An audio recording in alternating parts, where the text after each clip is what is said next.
Hello guys, welcome to my channel. আজকে কিছু question answer নিয়ে আলোচনা করব।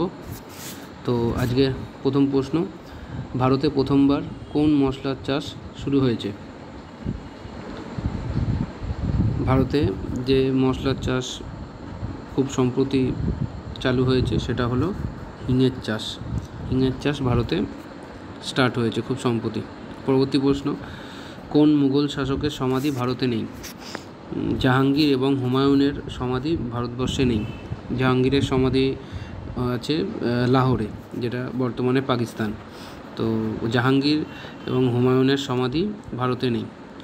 মুঘল এবং মেওয়ারের রানার মধ্যে চিতোরের সন্ধি কোন শাসকের শাসনকালে স্বাক্ষরিত হয়েছিল?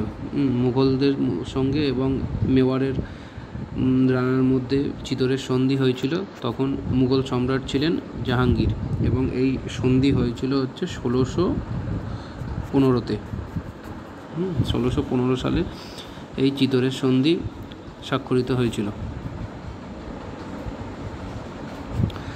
কাকে ইস্ট ইন্ডিয়া কোম্পানি জাহাঙ্গীরের দরবারে প্রেরণ করেছিল?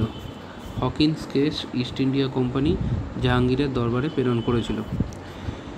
86তম সংশোধনীর মাধ্যমে শিক্ষার অধিকার প্রবর্তিত হয়েছে, সেটা কত সালে? যে 86তম সংবিধান সংশোধনী হয়েছিল, কনস্টিটিউশনাল অ্যামেন্ডমেন্ট 86, তাতে শিক্ষার অধিকার প্রবর্তিত হয়, সেটা হয়েছিল হচ্ছে 2002 সালে।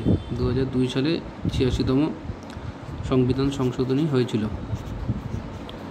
হাইড্রোজেনের আইসোটোপ নয় কোনটা? হাইড্রোজেনের আইসোটোপ নয়, হাইড্রোজেনের আইসোটোপ নয় হচ্ছে ইরিটিয়াম। ইরিটিয়াম হচ্ছে হাইড্রোজেনের আইসোটোপ নয়। তো পরবর্তী প্রশ্ন, হাইড্রোজেনের কোন আইসোটোপ প্রচুর পরিমাণে পাওয়া যায় প্রকৃতিতে? হাইড্রোজেনের যে আইসোটোপটা প্রচুর পরিমাণে পাওয়া যায় সেটা হলো প্রোটিয়াম। প্রোটিয়াম প্রচুর পরিমাণে প্রকৃতিতে পাওয়া যায়। তাহলে প্রোটিয়াম হাইড্রোজেনের আইসোটোপ, কিন্তু ইরিটিয়াম হচ্ছে হাইড্রোজেনের আইসোটোপ নয়। তো আজকের মতো এই কটা প্রশ্ন, আবার পরবর্তী ভিডিওতে আরও কিছু প্রশ্ন উত্তর নিয়ে আলোচনা করব। তো গাইস, এই ভিডিওটি ভালো লাগলে চ্যানেলটিকে লাইক এবং চ্যানেলটিকে সাবস্ক্রাইব করে দিও। তোমাদের কাছে রিকোয়েস্ট রইল যে চ্যানেলটিকে সাবস্ক্রাইব করে দাও।